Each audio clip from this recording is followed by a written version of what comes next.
year. So we all know that the president started campaigning a few months ago, maybe even a year ago. And he left his job pretty much campaigning. And even though he's traveling on all our dollars and spending all our money and landing in all these great places, if you notice, he lands and he does a speech and then he moves on to 3 fundraisers. And so we now have a president who's really given up on doing what's right for the country, and he's starting his fundraising. And that's where we're really at. Now in the House and the Senate, you have a Senate who doesn't want to lose their majority.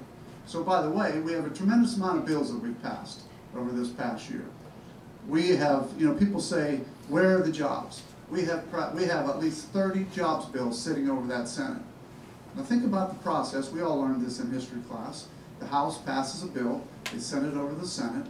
Normally what happens is the Senate will pass that bill, or they won't pass it, but they'll prepare a companion bill or a new bill. It'll go to conference, we'll come together, and then we'll vote on something we all agree on. Well, what's happened with the Senate this year, because they have 25 seats that they're trying to protect, is that they take the bills and they just table them, and table them, and table them. So we have close to 30 jobs bills sitting over in the Senate that really the Senate should be acting on. We have a president who calls us the do-nothing Congress. What he really wants to do is start looking at the do-nothing Senate. It's interesting. He can use that story all he wants. The House has passed a budget. The Senate hasn't passed one for over 1,000 days. The Senate is not passing bills. They're not taking up our House bills. So what's really happening here? Yeah, we do have a do-nothing Congress because we have a do-nothing Senate. And keep that in mind. The Senate is the one that's doing nothing. The House is continuing to pass bills.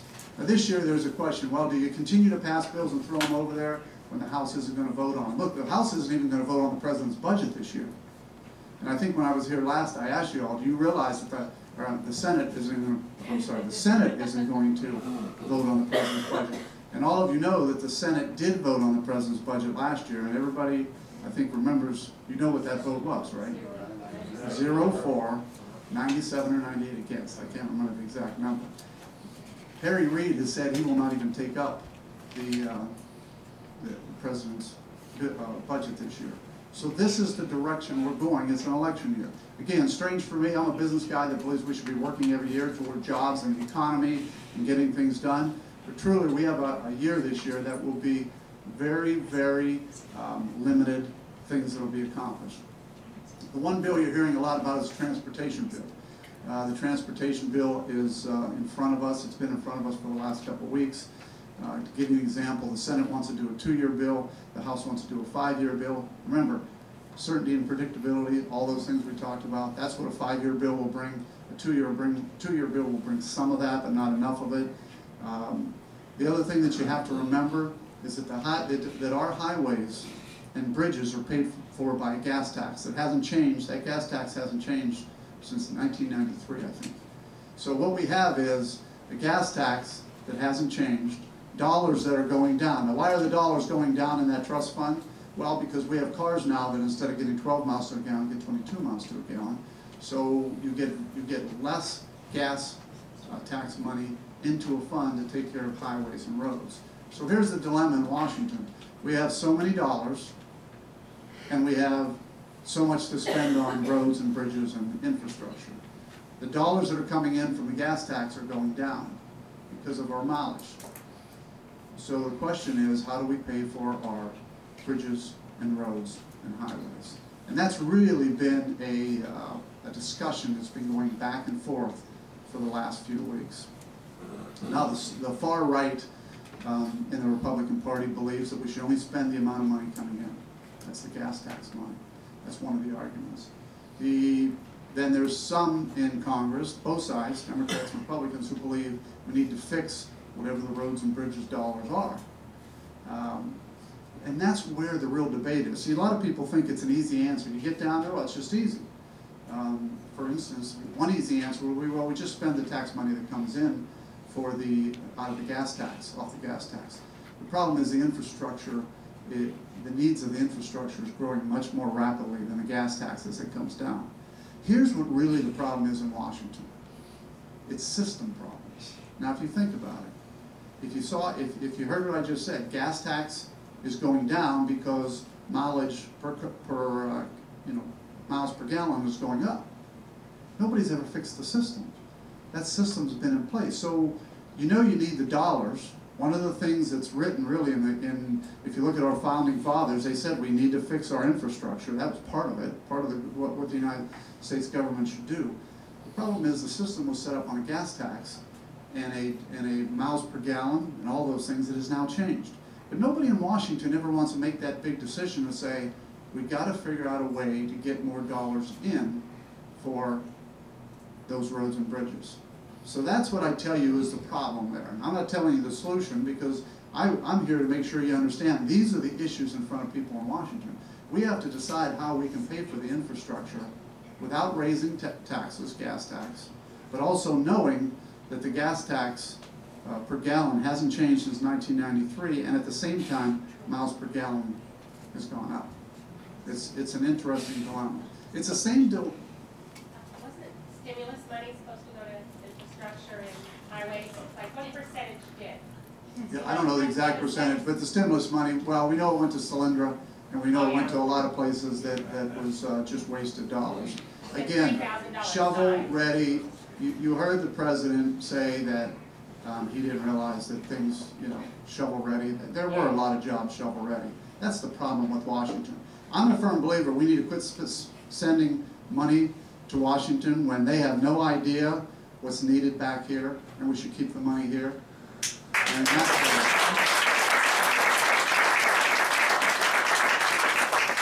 but that's the issue. Yeah, some of that was supposed to be spent. Of course, he spent it on Solyndra, and you just heard about there's a car. I just heard this yesterday. $120,000 electric car. I think went 187 miles and died. So these are the issues. We can keep wasting money on that, or we can start using our dollars in the right places. And that's what we do. But I just give you that example. That's a problem, but the system problem needs to be fixed. When you get to the entitlements, Medicare, Medicaid, Social Security, all those things, it's another system problem. Look, there's nobody in Washington that wants to cut Medicare, eliminate Medicaid. And by the way, there is somebody who has already changed Medicare forever, and that's the President of the United States. All right, he cut $500 billion out of Medicare, and he set up an iPad board, which I don't know if you know what that is. That's 16 unrestricted members that he can appoint that will make healthcare decisions on payments in the future. So there is one person who has changed Medicare forever, and that's the President and the Democrats who voted for the President's health care plan. So don't ever let that, when they start to say that the Republicans want to change Medicare forever, the Democrats have already changed Medicare forever. We need to be able to make sure Medicare's around forever. And that's what the Republicans want to do. And in the budget we passed last year, we made some decisions that some people agreed, some people disagreed with, but it's really a system. Remember, Medicare, Social Security was set up 40 plus years ago. It was based on people dying at age 65. These are system problems. Our concern is for the health care of those in the future. Our concern is for making sure that people have the needed health care. Our concern is for making sure those systems are still around. But let me tell you folks, if we do nothing like the Democrats want us to do, and if we continue to listen to this, well, Republicans want to change health care forever, the Democrats will change health care forever. They will change Medicare forever because it will be gone. Because there are already a number of organizations, the CBO and some of the outside organizations have said the Medicare system will not last more than anywhere between 9 and 13 years, and it'll be insolvent. Same thing with Social Security. Social Security for the first time is starting to turn its direction where we're paying out more than we're bringing in. Those are all issues, not because government's stealing the money, it's system problems. And until we decide we're going to fix the systems, which is what drives me crazy about Washington, because people need to be able to go down there and be willing to fix the systems. Now, when you fix a system, you're going to make somebody mad. That's understandable. But it's a lot easier to fix systems and make sure that our children and grandchildren have the same opportunities that we all have in the future, than to just sit back like many of these politicians have done and say, I don't believe I'm a politician. I know that I'm in the U.S. Congress, but I'm a businessman, I'm a father, you know, I am a husband, I'm a brother, I'm an American, and I'm somebody who wants to make sure this country continues to go in the right direction. And right now, we are not going in the right direction. So we need to make sure that we're willing to accept the sacrifices that are necessary to fix the systems. I'm not going to come to here today and be a politician that says, everything's great, and I'm going to, you know, it's funny, when people come to my office, they'll start talking about their programs. And they'll say, you know, we need to make sure that this program or that program is still intact, and this program, and I listen to everybody. And if you came to my office, I would listen to you too. But one thing I always do, I just had some Ohio State students in my office, and they basically were telling me how they want to make sure the Pell Grants and the loans and everything is done, and everything is still intact, and that we don't change things, and going on and on. So when they were done, I said, you know what, I agree with you. I think some of these programs are good programs, but let me explain something to you. When you're borrowing 40 cents on the dollar, when you're starting to build a debt to China, especially the Ohio State students and the students that came to me, do you want me to turn around and give you one of the largest debts to have to live with going forward, or would you rather we make the right decisions moving forward? And until we fix our systems problems, we can never, ever be able to continue to do some of the programs that so many people want us to do. And if we don't, if we continue to ignore the system problems, then we're all going to go over the cliff and be in deep, deep trouble in 5 or 10 years or 20 years or whenever the day, because quite frankly, folks, we can't keep spending the money. You all know this. I mean, it's interesting. You all know this. We cannot keep spending the money we're doing, and we cannot continue to have the debt growing the way it's growing. Let me tell you some positives. I know I mentioned it last time. When I first got to Congress, I decided that I was not going to bash and throw stones at the other side. I'll let the politicians do that because that's what they always do. You'll hear that from my opponent for the next 7 months. I mean, some of you probably already got the 99% call and all the other garbage that goes out. You're going to hear all that. I'm a firm believer. Let's talk about the future. Let's talk about where we need to go. Let's talk about things that we can fix. And let's not throw stones at the other side, because that's just a waste of time. When I got to Congress in my first committee, I started to do that. We've had hearings. I've had the opportunity to be part of some really good hearings when it comes to Dodd-Frank and a lot of these issues. And I had a member from the other side come over to me and say, you know what, Jim, there's a lot of members over on the other side that really appreciate what you're doing. You don't throw stones. You look like you're trying to fix America. You look like you're trying to move forward. And I said, well, clearly that's what I want to do. And they said, well, we like that idea. So what I did was I had a breakfast with that one individual, and I asked him if he knew some others on the other side that believed in the same things. And of course he knew some others, and I knew some others. That breakfast now has moved to 16 members, 8 Republicans and 8 Democrats who meet on a regular basis. We've actually put out 4 pieces of legislation, all good pieces. One of them was the Employee Act, and I know the last time I was here I told many of you about that. The Employee Act basically took people who are unemployed, and if you are unemployed, it's a training bill that if a company hired an unemployed worker, that the unemployment, for training purposes only, that it would have to be somebody who was unemployed and a new employee to that company, that if they were agreeing to commit to hiring somebody and train them for a new position, that the unemployment dollars, at least up to 90% of those, would go to the company to help them be willing to train people, because we do need to train people in new jobs.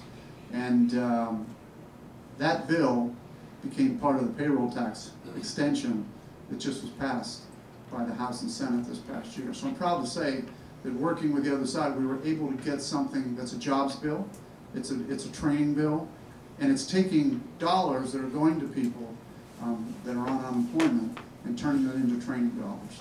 So we were able to get that accomplished and move forward. It shows you what we can do if we work together. Now, again, there are, as I said, many hurdles to that. And one thing I've known here lately, it's an election year. So all of a sudden, those same members on the other side want to start backing away and saying, well, it's an election year, we should slow this group down.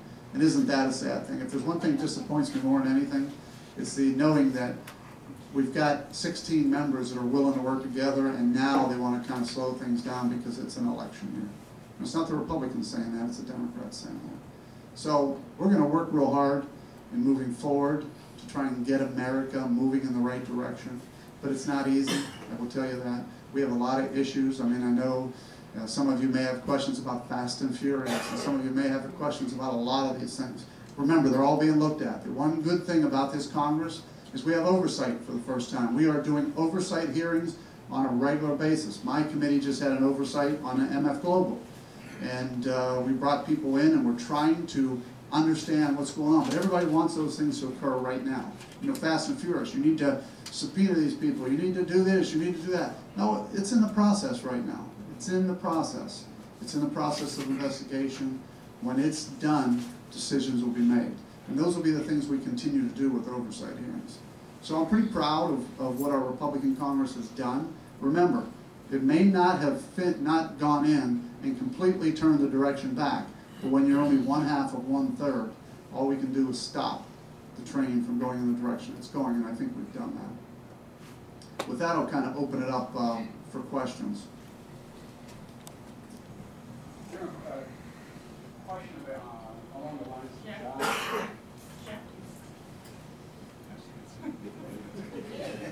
Thank you, Nancy. Question having to do with jobs. What is anything you brought up to you folks about drug testing for either welfare recipients or unemployment recipients?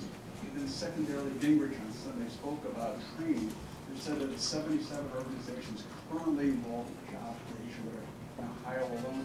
How about giving some kind of credit for money to the employers who hire these people to be trained specifically more efficient?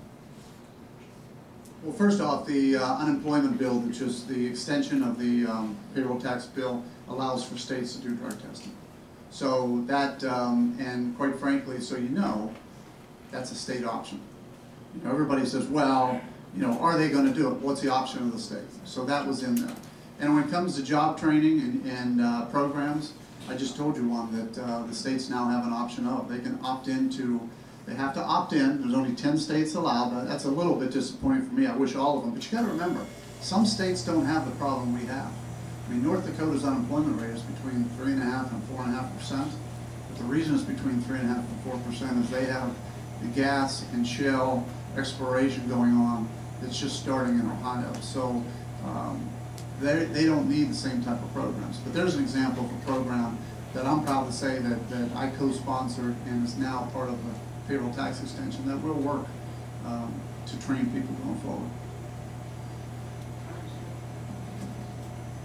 I walked around Kennedy, Riley, Fairbanks, Ancestry, and everything.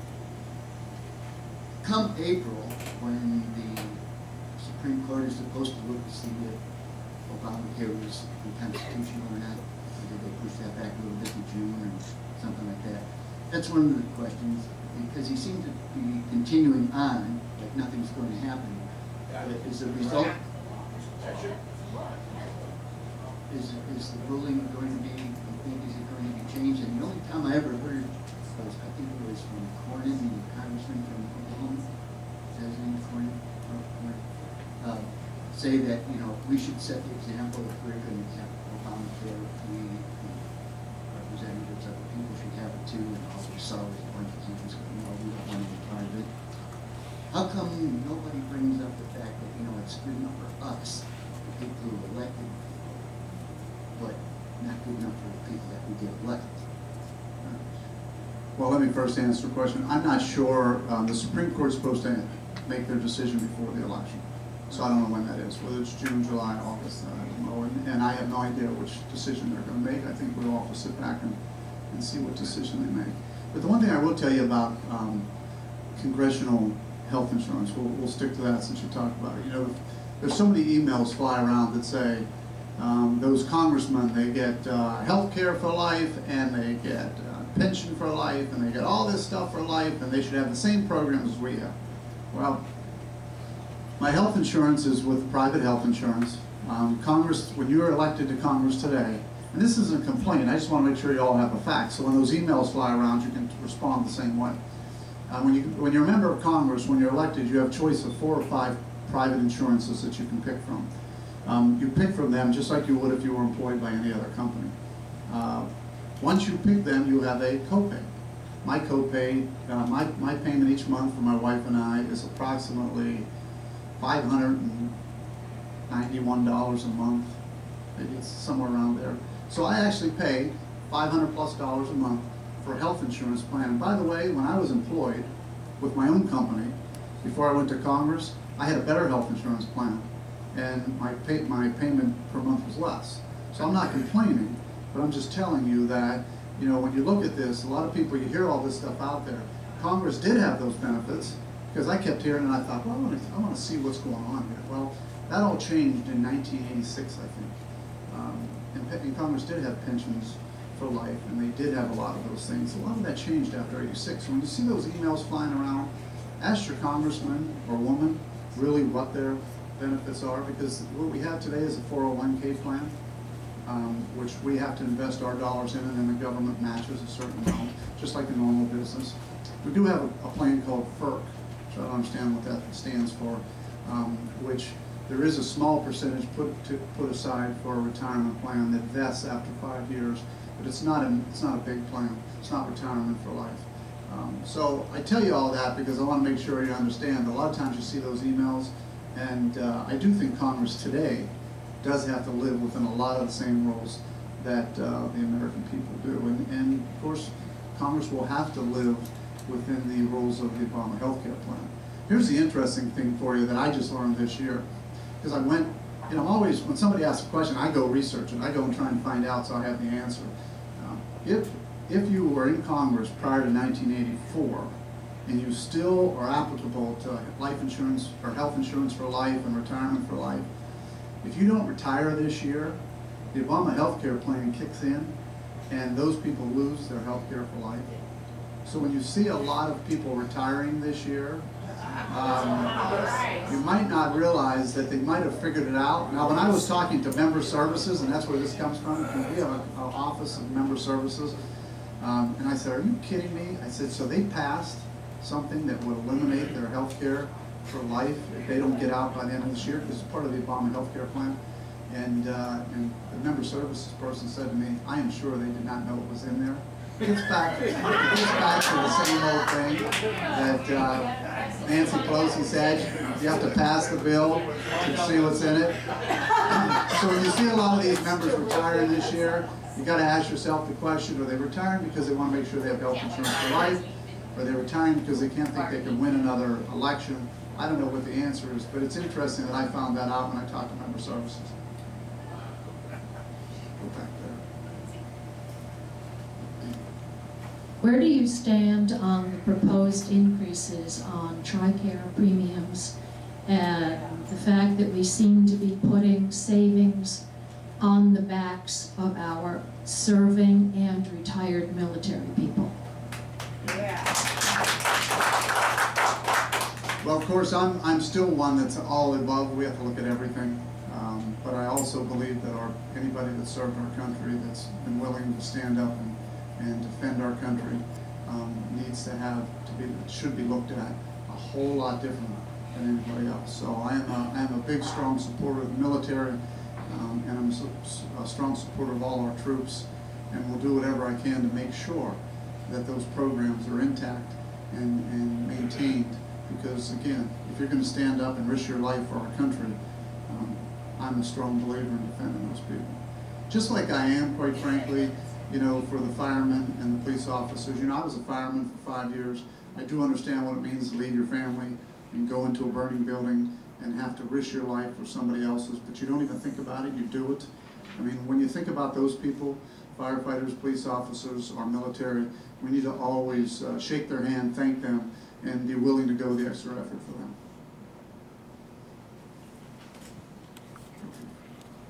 And then we'll go back there. Strange thought just struck me, Congressman. This your opponent hadn't taken all the high mileage clunkers off the road, but had more money for the transportation.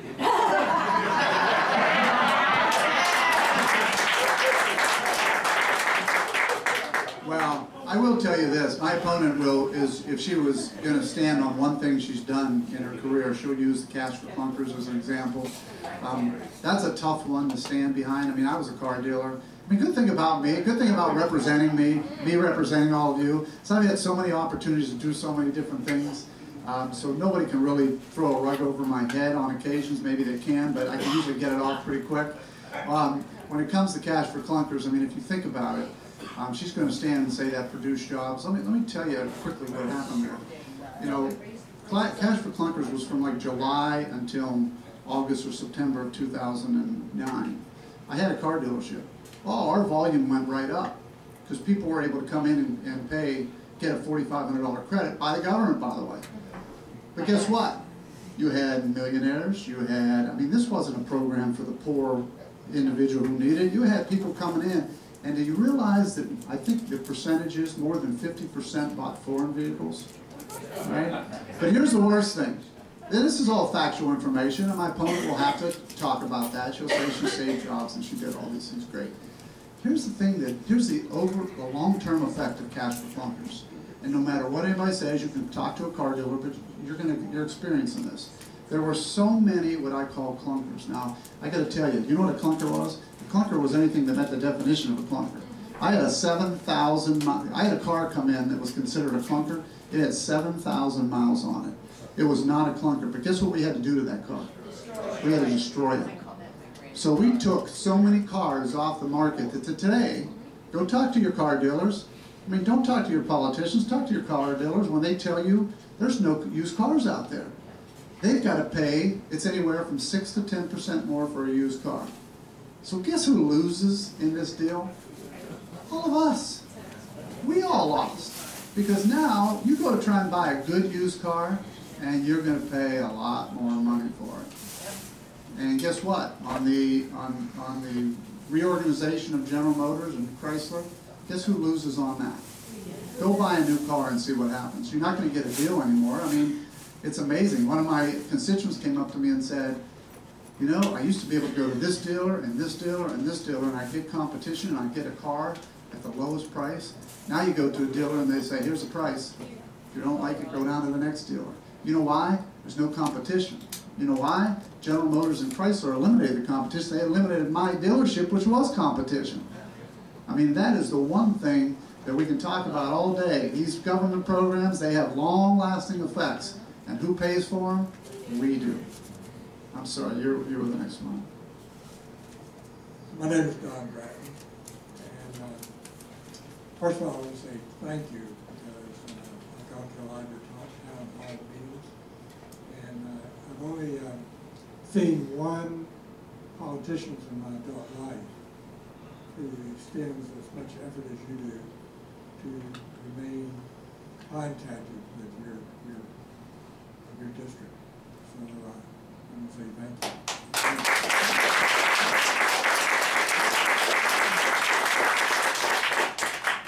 I want you to comment on something very close to me. And that is what I've seen for a number of years before you ever went to Congress. How people just totally ignore the U.S. Constitution. I've been working for the last several months with the state legislature, trying to stand up to follow their state sovereignty in the 10th Amendment, and they're not doing it. And I'm not uninformed, and I'm not naive, because everything you say